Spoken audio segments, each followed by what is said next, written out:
in honor of St. Patrick's Day, Okay. we are drinking Taiwanese whiskey. It's just 6,200 miles southeast of Ireland.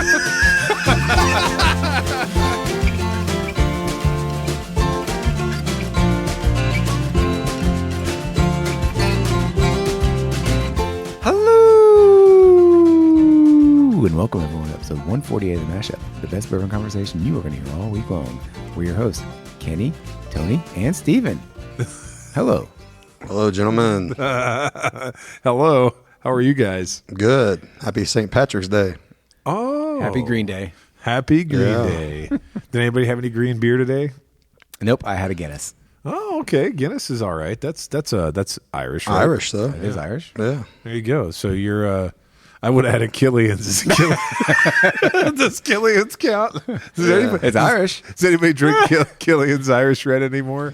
Anymore is a good way to say that, yeah. They even make that anymore? I'm sure they do. Oh my gosh. Well, yeah. I mean, whose idea was that, Kenny? Was that your idea to say like we actually should acknowledge the day we're recording? Yeah, so we're recording because on St. yeah, Patrick's Day. I think because sometimes you know, it's just good to talk about what's going on the day of and not have to play or act like when it's really coming out. So today is Selection Sunday. That's right. Also, In addition to St. Patrick's Day. in addition to potatoes, cabbage, and corned beef, we got Selection Sunday. Yeah. UK did a little bit better than I thought they'd do. So we got a 3 seed. Well, I figured we'd get a 3 seed. I thought we dropped to 4 after losing in our Nah, first round of our tournament. But Though. I didn't like who the number one was. Yeah, that's a tough one. Where did we end up at? I didn't see that. South region with South. Houston as number one. Houston. Why? That's great. Houston got trounced in their tournament. Yeah, Houston you know. is very athletic. I know they're very athletic, but they got beat up. And so because they got beat up, and we've been getting beat up by athletic teams, I think that we'll be okay. I mean, I don't think we have to worry about facing them, but depending on how we play. But Because Houston will lose, right? Yeah. I mean, we could literally win the whole thing, or we could get bounced in the first game. So it's so weird with this team. I know. So listening audience, if you are tuning in and you're like, what are these guys talking about? It's going to be March Madness starting Starting the day before. starting the day this of drops. what, playing games or what, Thursday or Wednesday? It was a Wednesday, I think. Playing or Tuesday, Wednesday, Yeah. whatever, and the official kicks off Thursday. And so it's time for us to get ready for March Madness. And in the Bluegrass, there's nothing more important than Kentucky basketball. And we have had a up and down season, to say the least. Yep. And go ahead, guys. Come on, have at it. Come on. Should we fire Cal? Should we not? Fire him before the tournament? I'm not going to get into all of that. But, yeah, we've got a championship game, Final Four offense with like a NIT defense, man. It's crazy. Yeah. It's wild. I mean, I don't know how else. That's a really good assessment. I mean, Steven, you're a pretty ardent fan. You watch a lot, right? I try to. What do you mean you try to? They're always recorded, and I try to get them live, but sometimes I just can't. Yeah. But I'll usually go back and watch them. But you are a graduate of the fine institution. I teach at the institution, right? Yeah. The Kentucky pride runs deep in us, and I don't know really. It's a tale of like two teams this year, and I feel like if we go against a team that's physical, I'm probably not the first person to say this, we're usually in trouble. I don't know what it is about our guys, man. They can't like body people up. You know, okay. My dad, who is not a basketball coach by any means, coached us when we were in church league basketball, right? And we were like, what's the offense? My dad's like, there's no offense. Play good defense, get rebounds, fast break. He said, that's how you're going to win games. And, you know, I know that church league basketball is not Division I college basketball, but, I mean, really that's where we lose at, right? We lose on turnovers. We lose on, we get some offensive rebounds, but, like, our defense is terrible. Yeah. And, I mean, we can't get it together, man. Maybe my old man could coach Kentucky. What do you think? It's just so weird. We just cannot stay in front Of people. of anybody, of any guard, like at all. We just fall for the first fake, the first juke. You know, it's like where your torso goes is where you go. So it's like we're staring at, I guess, their eyes, and when they fake us, we fall for it instead of looking at their chest or stomach or something. I don't know, man. It's wild. And then once they get passes, then you got to help, and then they kick it out, turn open three, and that's why it seems like we're never guarding anybody on a 3-point line because we're having to help defend, and they're just out there by themselves. And if you're a good D1 player, I mean, you're going to hit 80% of your wide open threes. A lot of those guys shoot 30 to 40%, but that's because they're shooting, that counts their actual contested threes, or the shot clock will wind them down and stuff like that. But if you're just standing there wide open, catch a ball in rhythm, wide open, I mean, you're going to 80%. Yeah. We're definitely top 5 though in scoring though. I'm dead serious. It would not surprise me if we won the whole thing. I mean, how many games did we score over 100? The other team had 95 or something like that. And they hadn't even come close to 90. But it wouldn't surprise me, man, if we won the whole thing. But I also would not get surprised if we lost in the second round. First round we got. First round's us. But it wouldn't surprise me if we lost in the second round or won the whole thing. Man. Well, I hope we get a couple weekends out of it. Yeah, I hope so too. I hope so, not just for it's so fun to watch. Our enjoyment of it, but also like the local businesses that rely on all the people to come in to watch games and things. Did you guys hear what happened in Nashville for the SEC tournament? The price to get in the building was like $230 a ticket. The next, and then after we lost, after we lost, it was like $30. Yeah, that's wild. The ticket prices dropped by $200. That's insane, man. It would have been really wild if like Tennessee and us were in the tournament or the championship game. I'm sure that would have been a very expensive ticket. Yeah, so we got blown out the first day. So Tennessee got beat first, and Yeah. then we got beat first, and the prices just plummeted. And you know what the craziest thing was? I was traveling. I saw a guy with the Tennessee hat, and I was like, "Hey!" I was like, "Lexington, Kentucky." I'm just having fun with him, and he's like, "Oh yeah." He's like, "We lost today." He's like, "But hopefully you guys win." And I'm like, "Yeah, we're gonna win." Blah blah blah blah. And I'm like, "Okay." That conversation did not age well. He got beat. He got beat right then and there. Couple hours away from me kind of making a joke or whatever. So as we are getting started tonight and acknowledging St. Patrick's Day, gentlemen, do you guys have anything you do? Oh my goodness! So that was not good. Oh my goodness! I got a quick story. Yeah, go ahead, please. About what just happened. Yeah, go ahead. All right, so Kenny's going off the set here for a second, ladies and gentlemen. Go ahead. Steve. So what happened was Kenny was trying to pop open what I believe is probably some Irish whiskey. That's what it looked like. And like some good stuff. The cork broke off inside. It disintegrated. So my wife and I, on one of our early first dates, Okay. we opened a bottle up, and it did the same thing. Of wine or bourbon? Of white wine. And so what happened is that I ended up just pushing it in. Yeah. And then we used a napkin and filtered it. White wine filtered through a napkin. It's classic. Oh, that's it. She was like, "This is the one." Yeah. She knew it then. Kenny, did you recover over there, sir? He's trying to get his headphones back on. That's amazing. All right, I'm back. He's back. Daggone cork. So what'd you do? I'll just use a knife and cut it out, pull it out. Okay. And then when we get done recording, I'll put it not through a napkin. So any of our listeners, I would totally do the same thing. If I was out of options, I would have totally done that. Well, so all right, and then if we have any listeners that are into Dusties at all, and a lot of times there's a lot of people talk about filtering. I mean, when I first got into bourbon, it's close coffee cheesecloth, coffee filters. Oh, yeah. Now And are these not good white either. or brown? I would use the brown ones, but no.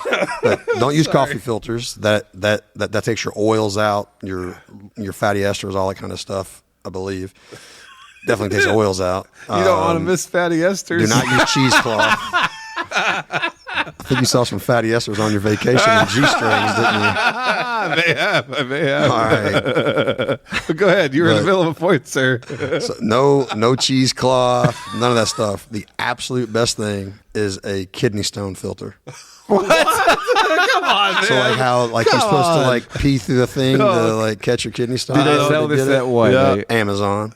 Are you serious? Not an Army surplus or Look, that's Lowe's? that thing right up there. Kidney stone filter or catcher or whatever. Yeah. All right. I'm telling you. Jesus. What? We're off to a great start here. Oh, man. Give me your glasses. This whiskey better be good, or else I'm going to put it through a kidney stone filter. What? What are you doing here? Give me your glasses. Steven just handed his glasses over. You have to tell me what we're drinking here. It's dark. It's very dark. Dark liquid. It's some of the darkest liquid I've ever seen. I smell brownie right off the bat. Brownies? No, huh? brawny. Brawny. Wow, this is oh man. I mean, Kenny, man. So what is this that you just poured us? This delicious drink, sir? Okay, so in honor of St. Patrick's Day, Okay. We are drinking Taiwanese whiskey. It's just 6,200 miles southeast of Ireland. But, Oh, God. I wanted to crack it. Oh, well, thank you. How thoughtful of you.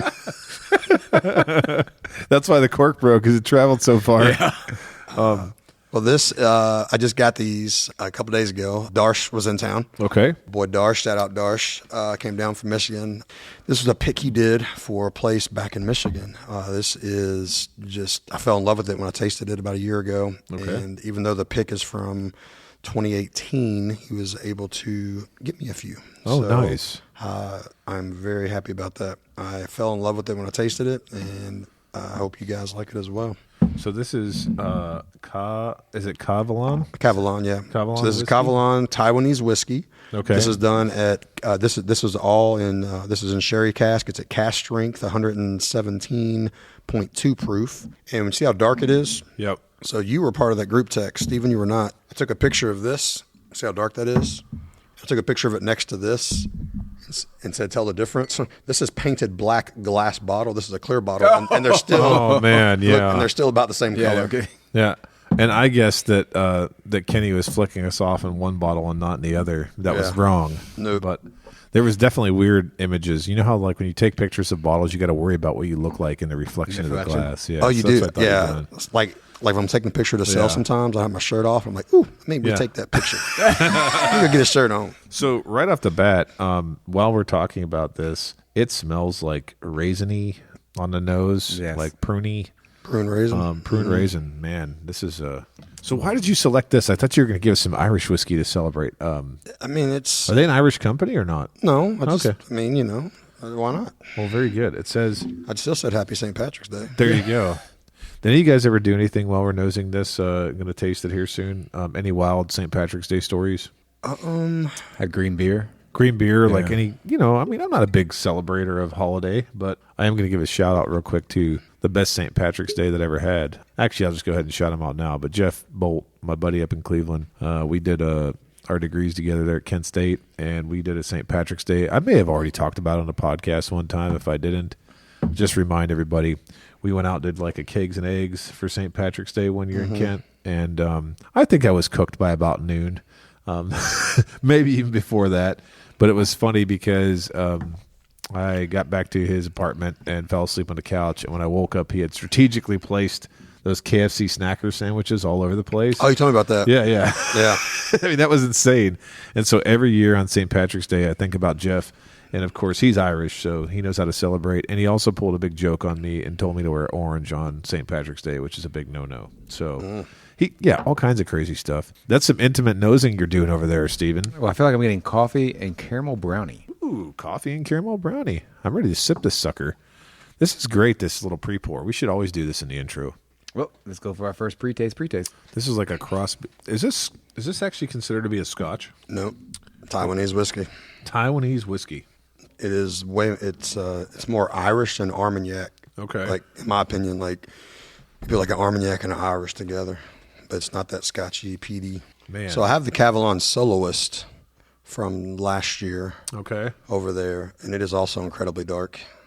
Dang. But that one is a pick, and this one's pretty incredible, I think.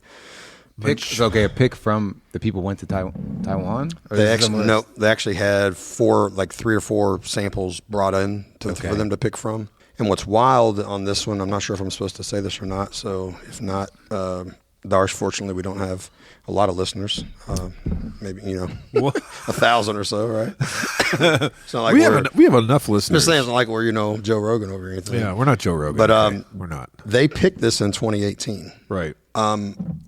Look at the bottling date on the back down there. Does that say 2014? 2014. What? So what?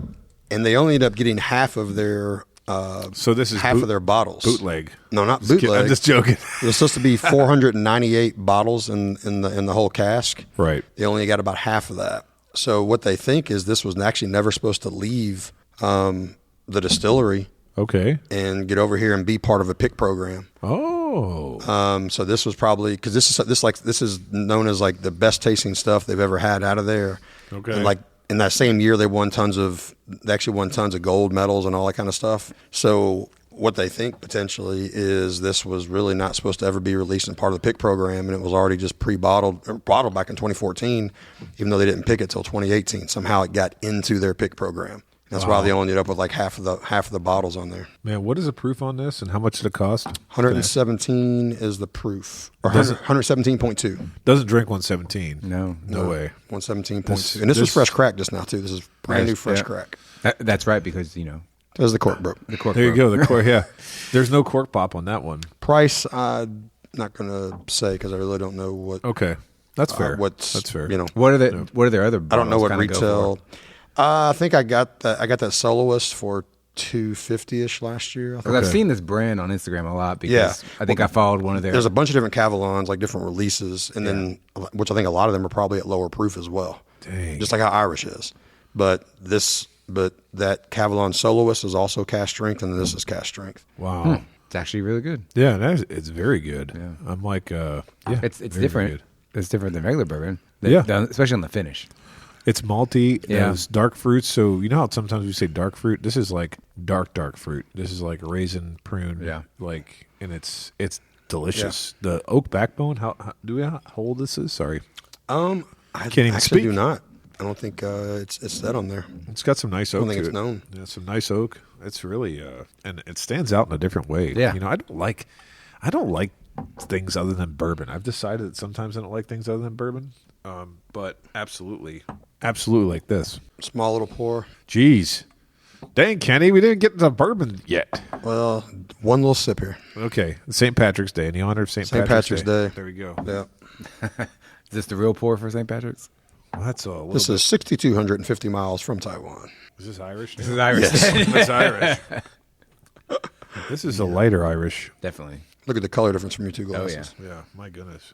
That's not bad, but there's not a lot to it. Side by side, it just comes off as like a little bit more. It's like almost not drinking a whole lot. Tastes like just juice. Yeah, juice it. Like it's sweet. This is that, like brighter fruit. Right, bright lighter, fruit. sweeter. Citrus. This is Redbreast 21 year, Really? which is 92 proof. Holy cow. Now, we love Redbreast 27. Yes. But they're 107, 108 proof versus this 92. So the extra 6 years definitely helps, but also just I think the big difference is the proof 92 versus that 106, It's so 107. sweet. It's just so sweet. is, though. man. It's very sweet. But still, I mean, this is for something 92 proof was like Blanton's 93 proof. Right. Think about drinking this versus Blanton. It's like wow. Now, granted, there's a price difference. Don't get me wrong. Well, Redbreast 21 is a couple $100? Now they're probably 400, but they really should be like a year and a half ago. They were $200. They have Okay. Irish is so a couple things on Irish. They, from what I've been told from, like I said, I'm still figuring all this stuff out and learning. The more I learn, the more I figure I don't know. Right. I actually learn the more I don't know.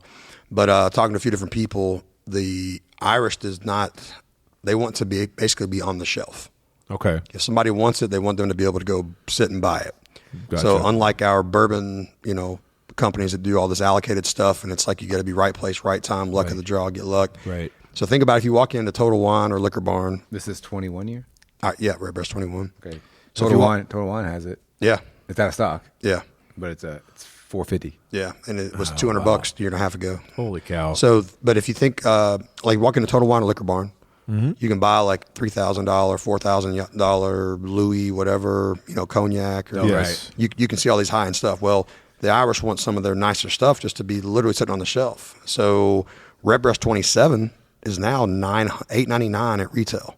Wow. And it was only $4.99 like 2 years ago or so. Right. So they're going up partially. Some people say it's because they see how fast it's selling in the U.S. market and Right. they can make the extra money.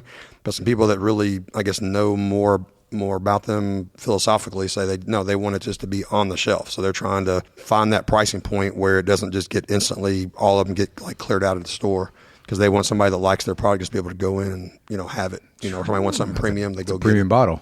Because it is premium, right? Yeah. Interesting strategy. Yeah. I mean, Definitely an interesting business strategy. Yeah. So I don't know which one of those two are correct. Yeah, I don't know if they see yeah. where it's moving so fast, like, hey, to make extra money, or if they really want it to be sitting there, like you can just walk in and buy a premium high-end cognac, a high-end Hennessy. You can just walk in and buy those because the price tag is so high at retail. I got you. But But then what's the secondary market on those? that's what they're eliminating it. Okay. So yeah, I didn't know because of that. Yeah. You go clear it out for Yeah. a large price tag, but then you can double your money. nope. Thank you, Kenny, for these delicious pours, these pre-pours, before we get into our bottle for the evening. But before we do anything, are we making the Sweet 16, Kenny? Gosh dang it. Yes. Okay, Yes. Steven? Yes? Yes. Oh, I have to say yes as well. And I can't say no. If I said no and it actually happened that we didn't make the Sweet 16, well, I might lose my job. Just kidding. So, Kenny, this is an exciting moment in the podcast this week. Tell me why. Well, we got another shout out, and I can't wait to hear Anthony do this. Oh wow. Oh, hold on. Let me clear my throat here. How come I never see the shout outs? All right. Yeah, you got to look more. All right. So the title of this shout out it's a 5-star review, first of all, on Apple Podcasts. And the title was Love This Podcast. He said, guys do a great job. I appreciate the weekly updates and podcast drops. I enjoy the blind tastings along with your reviews of bottles common folk can find on the shelves. I know tastes are subjective, but I put myself on a limited budget for bourbon purchases and can't stand getting ripped off on an overhyped and overpriced bourbon. Put Harding Creek 2-year. Okay. I guess that's an example. Probably such as. There you go, right? So I appreciate your past try or buy segment to warn guys like me from being total whiners. That's awesome. I like this guy. Already. I don't appreciate YouTube channels and podcasts that suggest I buy every bottle from every distillery. When a funny hat wearing guy suggests I buy all the bottles, it makes me think they pat the backs of distilleries instead of watching out for the common consumer that actually supports their channels and podcasts. Interesting. And honestly, I actually agree with that. Yeah, I've gotten so sick of some of the website guys and all that. I agree. All right. And then this concludes by says, I love you boys intimately. Oh. We should get together soon. Oh. Oh my goodness. This was a nice long review, and this was left by somebody who looks like they just smashed a bunch of letters on the keyboard on Apple Podcasts. I promise you it wasn't me. I was looking at Kenny, and I was like, was that Kenny? I promise you. So here's the thing. I am truly touched by this. And Intimately touched. intimately touched. But no, seriously. We have a new sponsor. This is Blue Chew. no, but seriously, the things that are said here are right up. Like honestly, that's what we're shooting for, right? That's yes, what we're shooting for. I mean, it really is because Yeah. I mean, I cannot tell you how many bottles I bought that I was like, man, Right. I just wasted $70, $100, $90, whatever. I Yeah, totally, we- totally. And we hope by all of you wonderful listeners out there listening to our podcast that one of the things that you get is sometimes you trust us and maybe we're wrong sometimes, but for the most part, I've heard great things. In fact, one of my buddies in Northeast Ohio, Austin, he just actually sent me a message and he had the chance to buy 2 1924s, but he hadn't yet listened to our podcast. He was so angry. He said, oh my God. He said, after I listened to the podcast and tasted it, he said, I wish I would have bought a second bottle. So Yeah. that was really cool. So yes, we I'm shoot glad that for carried through to him as well. It did, absolutely. So I mean, yes, thank you for the shout out. We appreciate it. I mean the review. Sorry, Yeah. And we will give you the shout out. Correct. Yeah. And, So, yeah, just leave it as one, and next time I record, we'll give you a shout out. there you go. All right, guys, for this week, we have a tiny, tiny bottle. It almost looks like a sample. It's tiny. We have a bottle of Old Forester 117 series High Angel Share. All right. So the Old Forester High Angel Share is from the Old Forester Distillery, which is Brown Forman owned. The bottle date on this is batch 3 is 2024. The ABV is 55. Proof is 110. The mash bill is 72, 18, 10. And the MSRP, that was 72 corn, 18% rye, and 10% malted barley. The MSRP is $59.99. And I will tell you, gentlemen, this bottle first appeared in 2021. It was $40. And the secondary shot all the way up to $200. And then they released 2 subsequent batches. There's a batch 2, and this is batch 3. So thank you for that sound, and take it away, Larry. It's a very intimate episode. It's very intimate. Well, it looks like a shrunken, regular Old Forester bottle. I agree. Yeah. That's all. What's y'all's experience with the 117s, like personally? I have had a 117 the sum total of one time. Okay. Yeah. You remember which one it was? I think I had the toasted. I think it was a toasted one. Is there 117? It's a toasted. What is it? Extra age 1910 or something? 1910 extra and 1910 extra extra. Okay. So I think I had a 1910 extra. Okay. And I think it was actually at Jason Hale's house Okay. via a duo of brothers that had the bottle and let me try it. Nice. And I will tell you in about a half hour, Kenny. This is your first one? This will be my first time. Okay. Yeah. So so this particular bottle, I didn't tell you guys earlier, but I'm actually really looking forward to doing this one because I luckily was able to get 2 of these bottles from their website when they released. Oh, you did? Did you have like a scraper or some kind of little end? Just got you got to be logged in, be ready to roll, and hope, you go. sometimes get lucky. Okay. All right. But every time I get these, honestly, I mean, like, just ain't gonna lie, other than the 1910 ones, I flip them all because I've not liked them in the past. Really? So the previous High Angel Share, the Bottled and Bond ones, Okay. What was the other, Whiskey Row? But I've had 3 or 4 and I have 100% kept all of my 1910 extra and 1910 extra extra. Those taste just flat out phenomenal to me. But the other ones I haven't liked, man. So I'm very excited to try this. One of my buddies gave me a sample of this Right. to try. So that's why, I don't know if you heard me do the glug glug earlier.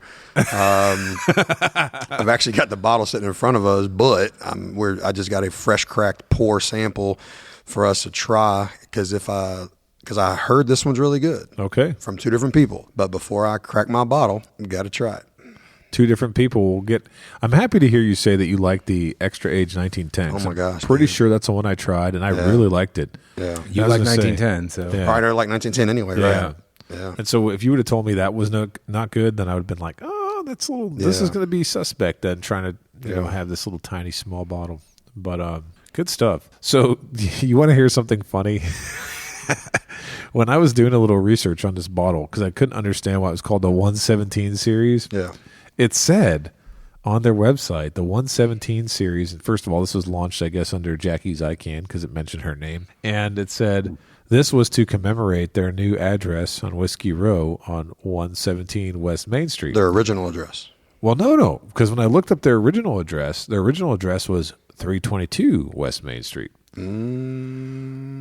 But anyway, maybe I'm wrong. I think you're wrong. But I will tell you this. If you Google where Old Forester is at, like if you say Old Forester address and you Google it, what does it say? I want to know. Go ahead, Google. Someone Google. Ready? The 117 series was named for the address at 117 West Main Street in Louisville, where distillery was located from 1882 to 1919. It's to commemorate their original address. Oh, that's their original address. And then now they just recently, a few years ago, rebought that address again so they can own that address. But here's the thing. Okay, so you've proven 1882 that's to good. 1919. Okay, but if you Google where they're at right now, what pops up is 119 West Main Street. But here's the thing. They bought 117 to 119 West Main Street. Yeah. So it's a little confusing. Yeah. I just thought that like if you're going to name something and make a special series out of it, it gets a little confusing. I guess I get it now because you schooled me to the game. But Well, number one, we always say facts are optional. facts are it was facts are optional earlier too in a group text. I can't remember what that was about. And number two, they can say what they want. I mean, you're bottling at $375, charging that much for it. I think they just saw the big bourbon boom and just took off with it and know it's going to sell a lot because, I mean, that's why the previous ones have just been okay. Right. But we'll see about this one. Are these only at the distillery or are these in stores? I'm not I've sure. only seen them at the distillery. Okay. Well, no, I'll take it back. I might. This particular one I've only seen online at the distillery, but I could have swore. No, definitely. I actually bought some at Liquor Barn. Okay. For sure. It wasn't this series. It was like 2 years ago, year and a half ago. But these are the ones that they send you an email at maybe 8 in the morning that says, hey, at 10 o'clock, we're going to release this on our website kind of thing. And you're always on top of that. Like, I'll be sitting around, getting ready for a meeting or something. And all of a sudden, like the other day, like no joke, when the President's Choice released, Yeah. Kenny texted me and said, hey, President's Choice, I'm in a meeting. And I'm like, oh, hold on a second. Well, I smashed the keyboard here a second to try to get this release. And the person I was meeting was so nice about it. And I'm just like, what am I doing? Like this. You seriously did that? Yeah, I did that. I'm not making this up.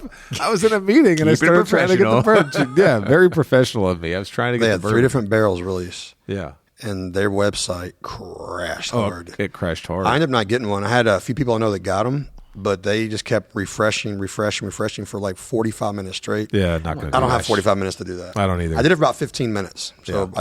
I did go about 15 minutes after that. I'm like, yeah. I think it went like 7 or 8 minutes. That was way too long for the meeting. I was kidding. Every second must have felt like an eternity. Yeah, I was like, please stop saying. It came up with this thing too. Yeah, I mean, I was logged in. Server error, you know. Oh, it was. Yeah. I was logged in. My credit card was, ready. I mean, everything was ready to roll, and but I didn't have 45 minutes to mess with that. Yeah, no doubt. Well, should we go for our first nosing? Sounds good. Banana, like usual, right? Dark chocolate. There's banana chocolate and char on the nose. Definitely char. There's some char. Yeah, well, nice char. Yeah, because at first I thought oak, but it's past oak. Yeah, so char. That's the thing, though, right? This is angel share, meaning like these are supposed to be from low yield barrels. Super low yield. They said they even have it on the bottle. Okay. We'll read in a second. Give me a second. I got to warm up the freaking. I'm gonna warm it up before we read. I'm a slow reader. There you It'll go. take me a while. Nice and sweet. Yeah, it's definitely got a lot of desserty nosing to it. The banana, though, that's such a Brown-Forman thing. The banana note. Old Forester, really. I mean, not all Brown-Forman has banana, but Old Forester. Are you getting it? Are you getting the banana in the front or in the back? Front, very beginning of the front. Yeah, my very beginning. Yeah. I'm getting a lot of like the dessert chocolate in the front. See, chocolate on the nose for me is a blind spot. I can taste chocolate, but nosing chocolate usually does not happen. You guys don't hear me say chocolate a lot when I nose things for some reason. And the funny thing is the one time we were tasting, I think that was on Mossick's podcast with Journey Drinkers, and it was funny because Shannon can't nose, Kenny's wife can't nose banana, right? Banana's a blind spot for her. It's a blind spot for her, so I know something. I was like banana, and then she knows something like chocolate, and I'm like, I don't get chocolate. So I just think That's that's funny because yeah. on the mid to back of the nosing, Yeah. I get like a banana pudding. Okay. Well, there you go. So I kind of can Hey, a little vanilla in there. With I would trust you, your banana pudding and chocolate. So did you guys know that Brown-Forman bought that property, well, Old Forester, in 2015, where their distillery is currently located for $4.5 million? Can you imagine if they'd have bought that in like 2020? It probably would have been like $10 million with the COVID bubble. Yeah. It's crazy. Now, is this the same? This is the same place in Louisville as the Cooperage, right? Yeah, they have. No.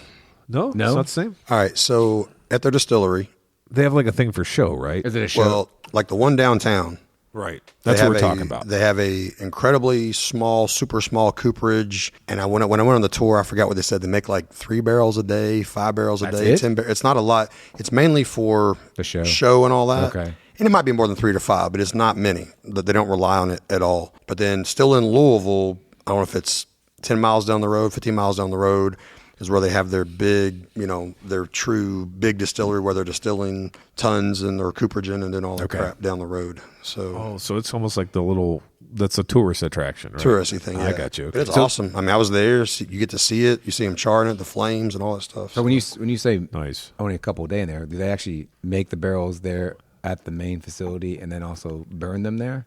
Oh, it's a legit. You actually see the cooperage. Like we actually saw it live in person. They ran it through, and But it only takes like a minute at most, right, to burn them, right? sometimes It depends on what level you want. Depends on what level char they're doing, right? Yeah. Right. I think a 4 though is what, a minute or 50, Probably a minute and a 60 half seconds? if it's Okay. 4 maybe. I don't It's think not they long. do 4 though. I wouldn't think they do 4. But no, it's a real cooperage. It's just a very, very, very small Yeah. output production. But it was so cool. I don't believe the output's small because I see everybody post that video on Instagram of that barrel burning. And so to me, it could be like 10,000 barrels that they make a day. I took notes there, but I forgot where my notes are. I got to find my little notebook. Dang it. Oh, you had one job was Probably to in the keep back your of Anthony's notebook. car. Oh, yeah. I still need to get Andrew his Four Roses stuff back. I saw him recently, and I didn't give him his Four Roses stuff back. I'm going to keep it. I keep it now. It's mine now. Yep. What's that called? Like when you have it for so long, it just becomes yours, right? Marriage. Marriage. Oh, that was great. Well, ladies, let's go for a first taste. Lady. Lady! Hello. Doubtfire. Remind me of proof again, 110? Yeah. Okay. 110 on the dot. Interesting. Yeah. I'm not going to say anything. I'm going to let you guys lead on this one. But the Angel Share, it's called that because just where they do the heat cycling down there. Yep. These are the barrels that evaporated way more out than what they initially, or what a lot of the barrels do. Okay, just based off the proofing, that hit me first. Right. I mean, the proofing itself was fine. Yep. But for some reason on the back end, I felt like there was a hot needle going into my throat at one spot. Oh, hot needle. Like I had it twice. It did the same thing. Right. So I don't know if I'm just sick or like, you know what I mean? Like the throat is raw or something for some reason, or it's like, no. or it's just the way it's reacting to me. I think we could use your warm-up pour. Your warm-up pour didn't hit you like that, right? Your little cava one that we did. No. See, there you go. You had 1910 as your true warm-up. Yeah. Then you had Cavalon. Yep. So there you go. So it's warmed up, but it just felt, I'm going to try it a third time, but it's hitting me like, it's weird. It's almost uncomfortable. It's got so the finish on it is bold, but it is a little bit like, it's almost like a spiciness, but it's also a little bit Okay, tannic. maybe it's like a little spicy and tannic. Maybe like a fire. Maybe, I don't know. Like, is it- I wouldn't describe it as smoky, fiery, like fire I hot, smoke but it's like it's a little bit. It just draws you up a little bit. That's all. Finishes draw me up a little bit. I feel like the rest of the flavors it's really short. Like, I don't know if I get many flavors out of it before it. So the flavors are crunched together, like on the palate. Yeah. They're crunched together, and then the finish is sharper. The finish does make my tongue swell. Yeah. So I do enjoy that, actually. Okay. To me, it's not as sharp as it's just kind of a numbing swell. Right. But definitely tannic. But I mean, heat cycling, and this is a short barrel. That's what you would kind of expect, I guess. Right. A little more tannic. So I'm having a hard time because the thing I'm comparing it to, and unfairly because it's not even the same mash bill, is the thing we tried most recently on the podcast was 1920. Yeah, 1924, right? 1924 we just had. Yeah, we just had 1924, and to me, that was 100 proof. This is 110. They're different mash bills. It just had more going on that I liked than this. This I'm getting like a little bit of almost like burnt corn, like a burnt corn sweetness, which is, I guess, good in some ways, but the finish is not. The banana notes are there a little bit on the palate. Marshmallow. I get some marshmallow. Like banana and marshmallow. Maybe that's a burnt that I'm getting. It's like a burnt marshmallow. Burnt marshmallow. Burnt corn. I didn't look up their official tasting notes. I didn't either. I don't know what they are on this one. I'm not getting a lot of... it's interesting. It's an interesting pour. It's not a bad pour by my estimation, but it's just interesting. It feels like the tasting notes go by pretty fast, and then you get that like real warmness in the back. Yeah, I agree. It's definitely warm. I'm actually going to look this up now that we're talking about On the official tasting notes? Yeah. I want to see what it says that it's supposed to taste like, because that's always fun. Burnt orange, citrus peel, brown sugar, oak, and pumpkin spice. That's the aromas. Taste, caramel, lightly charred oak, sweet coconut, citrus peel, hint of spice, long caramelized citrus. So maybe that's what you're getting. That's is like the burn, the acidity, stringent, citrusy. That's, you know what I'm talking about? Yeah. Like, I had a mango habanero salsa, right, with a fish dinner that I had on vacation, and that, like, later on in the evening was not good, when I burped. So maybe that's what you're getting, is like that citrusy. That's interesting, though. First drink or two was hotter, but now it's settling in. But I mean, I actually enjoy the flavors on it. Yeah. More than I thought I would on the first sip. Yeah, I agree. And so I'm not really sure how I feel. One thing I will ask you both real quickly before we get to pass try by here is, it seems like Brown-Forman really likes to do these small bottles. It kind of started with the Woodford. And when I talk about the Woodford, I'm talking about, like, the white labels, 375s, all the stuff going on there. And I feel like that was successful enough. And they do limited distribution in Kentucky. Then they have them at the distillery. That I feel like that was probably the original inspiration for Old Forester doing this, right? Had to be. Think about Best of Blinds for 2022. Okay. What was second place? Oh, man. I don't even remember. How did I not remember this? Was that part of Best of Blinds for 2022? Coy Hill 155.1. Oh, yeah, Coy Hill. Which came in A. God, what an idiot. Which came in A. Oh, 375. 375. Yeah. Which Brown-Forman owns. Jack Daniels. Right.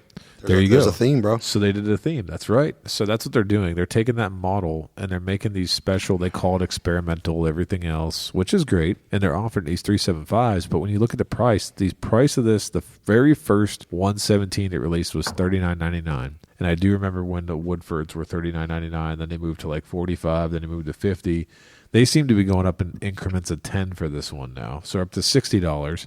So if you think about that, and maybe we can get into this on Pass Try Buy, the 375, this is a $120 bottle. Yeah, exactly. Yeah. Which matches the price of 1924. Already there. You're already there. I'm already there. There you go. So maybe we should just get into it. What do you think? Should we just get into deliberating? Yep. Yeah. So, men, would you pass, try, or buy on the Old Forester 117 Series High Angel Share? Men or men? I want somebody else to go first. I got to gather myself here. I'll go first. Yeah, go first. I think I am going to be a try on this. I guess you heard my statement about how it finished. I didn't really like all that. And the taste was really short. And especially at the $120 a bottle, I would 100% rather buy the 1924 than this. I can't disagree with you there. So, yep. But it wasn't awful. So I'm not going to say pass. Yep. So I think I'm just going to be a try on this. Yeah, you know what's funny? I think I need to go next because then we put Kenny on the spot because he has to decide whether or not he's going to open his bottle. Yeah. The 1924 sticks in my mind here a lot, and I do like 1924 better than this. And so for that reason, I'm also going to be a try. I wouldn't be a pass just because it is tasty.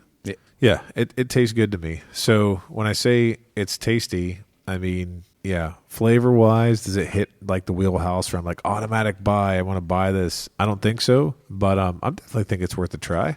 So, Kenny, what are you thinking over there, my friend? My initial thought was a try, but I just poured myself something else. I'm going to try this against it real quick. That's good. And I would think that if your initial thought was a try and you're pouring something else, then I think that means you're really going to scrutinize to see if you would pass here because, I will say, I don't want to speak for you, Steven. Maybe you have more thoughts, but I'm going to try this, but am I going to be smashing the keyboard trying to get one or upset if like I get a text message 2 hours later that somebody says, oh yeah, the 117 Angel share dropped today. Am I going to go, oh man, and feel bad about it? No, I'm not going to feel bad about it. I guess your cutoff is 7 minutes worth of mashing, huh? So yes. Is this an 8-minute mash? Mashers keep mashing. Yeah, I think I'm going to stick with a try, I believe. It's hard to say pass just because I still think it has good flavor. Yeah. I agree. But I'm still borderline pass. I'm going to be a try minus because the price tag still. Yeah. So, yeah. But what'd you taste over there, sir? I think I just poured 1920. Okay. Because 115 proof. Yep. Different profiles. Yeah. Yeah, I mean, at 1924 being $120, this theoretically being $120 if you do the 750 milliliter on it. Right. I definitely can't be a buy, but it's still flavorful. So if you like the 13th Colonies double oaked, right, which to me is tannic, a little bit double, a little bit too oaky, too tannic for me. How dare you? I know, but if you like that kind of like higher tannic type stuff, I can see for $120 somebody really enjoying this. But that's why I could say try. Okay, but I'm gonna be a try minus, man. If that's an official thing, yeah, if we can do that. I'd be a try minus because I'm still borderline. I was going to ask you, are you going to open I'm borderline pass. No, this will not be getting opened. Okay. Well, there you go. Coming to a secondary site soon. I can't, man. It's just can't. We were going to do a giveaway on the Mashup Instagram page, and maybe not with this one. Not with that one. No. I just after tasting that, I won't. Right. Just being honest with you. So, but I would try minus. That's good. So I was thinking about this the other day when I was coming up in bourbon, when I was really starting to pay attention to things. Cut your teeth. Yeah, cut your teeth. Yeah. Old Forester isn't really a brand that circa 2015, you got what? You got your regular picks, you got your 80, 90, 100 proof bourbon, you got birthday bourbon, which everybody wants, you got President's Choice, which nobody can get. What else did you really have? You didn't have a lot with Old Forester. There was not a lot of excitement around the brand. And I think that with the Whiskey Row series, with this 117 series, and expanding that and doing things, I think that you guys might think I'm crazy, but I think they've done as good of a job as anybody, like of the big guys, of making things that people want and seek. So even if we don't like this 117, there's a lot of people who are excited about it. When I say we don't like it, we're trying it. But Well, I mean, you know, they've created a lot in you a say short want- amount of time. And you say want and seek. I think seek and want. I think actually seek outweighs the want. You think so? I mean, what was our last one? Scotch finished something? Yeah, I mean, it I was. don't know. It was. A Scotch? Yeah, it was like a Jeez. Scotch finish and stuff. So Yikes. some of those are, you know, I think just grabs. But some of those might be, like I said, they're experimental. Yeah. But I mean, I actually do dig a 375 because that way too. I mean, they're easier to gift to somebody, Right. or if you open a bottle and as you're drinking through the bottle, you don't have it doesn't take you forever to, to drink through since it's a smaller Yeah. bottle compared to a 750. So I can actually dig on that. I just wish it was more like the 39, not the 59. Right. Yeah. But they're smart. They pay attention to secondary. They know what's going on. Right. You know, a lot of these distilleries are trying to equalize and just basically take the secondary away, I think, with their higher retail. I agree. well, with the excitement, I mean, what's the last 10 episodes we've done? We've had 3 Old Forester episodes, Right. Exactly. and 2 of them were buys. That's true. So, That's right. I mean, they hit a sweet spot, I think. No, absolutely. And the one thing I will say too about the 117 series and the whole bit about it, when Kenny was saying about 375 milliliter bottles, I went down to James Pepper recently for a tour, and they had like these little 375 bottles. No, they weren't even 375. I think they were 200 milliliter, like little nice little flask pints? thing. Yeah, it was like a Henry Clay rye, which I don't think it was any different than their regular rye. Henry Clay was a big rye guy. I don't know, some new label they're trying to put Henry Clay with this rye. But what the Old interesting- Abe rye. the thing was though, like I was looking at something to buy, and I thought to myself, I will buy this, right? And I went and bought one of them for like 18 or 20 bucks or whatever. And so if you think about it, I mean, this is also a good way that if you don't have highly allocated stuff, that you can get people to buy something unique at your distillery at point of purchase that they're going to feel good about when they go home. Not $60. That's I don't a know, lot, but yeah. still, I thought it was a cool thing. Yeah. So that smaller package in the distillery is cool. I like your idea about gifting them too, Better for gifting. especially like if something like a high quality bourbon that you can buy for half off Yeah. almost for but you can give to someone, but I mean, think about, but also if you have more of a limited production, whether it's the High Angel share, the Scotch finish, the 1910 extra old, or whatever, if it's more limited juice per se, and if you have 375s, potentially they're going to get into more people's hands. So just imagine Right. if you had George C. Stagger, William Lure in 375s. Theoretically, twice as many people could have them in their bar in their house. That's a good point. 375s, I'm not against that. You're not anti. Not anti 375. and they look good on your bar because they can sit in the front and you can see That's them. true. Exactly. Perfect. Yeah, so I just poured you out a little something. This would be the little Kenny Mills curveball here. So I poured you Oh out a my little God! I thought we were try done that. here, and now we got No. Almost done. Kenny, I'm trying to go home here. Come on. There you go. Almost. Happy St. Patrick's Day. Let's see. This is a peaty Scotch you gave me, isn't it? Is this more Old Forester, sir? I was gonna say it tasted similar to what we've been drinking. It does. It does taste pretty similar to what we were drinking. The profile is very similar. The flavors are more intense in the 117. Is this the 110 extra or whatever it is? This is 1910 extra. Oh, this is the extra. Oh, well, there you go. Not the extra. There's the also an extra. extra. This is just the one extra. This is. I was going to say it tastes more like 1910. Yeah, so it is 1910 extra. Okay. And I like the extra even better, but I don't have one of those open right now. And what's the extras all about? 6 months longer, I believe, or 8 months longer, something like that. Each extra See, is that? Or what? Yeah, I would drink that. Yeah. So I need to look it up again. So either the extra is 6 months or 12 months longer, and the extra is either 12 months or 18 months longer in the second barrel. This is like baking. 1910 goods. is their double oaked version where they like rebarrel it. I mean, this is smooth. Well, so much better. Smooth. And that's why cinnamon. I am a try minus Baked. on this one because I just for the same $60, series. I'd rather. I mean, Yeah. I can't, man. Yeah. Well, that This takes is- me back to this is trying actually it. beautiful. Yeah, that's Yeah. very good. Yeah. That's very good. Well, there you go. Point made. And with that, thanks for listening to this week's edition. Please like and follow us on Facebook, Instagram, and Twitter at The Mashup KY. Don't forget to visit our partner, bourbonoutfitter.com. Enter code The Mashup for a special discount. Also, let us know your thoughts as bottom in the comment section. Until next time, keep it neat.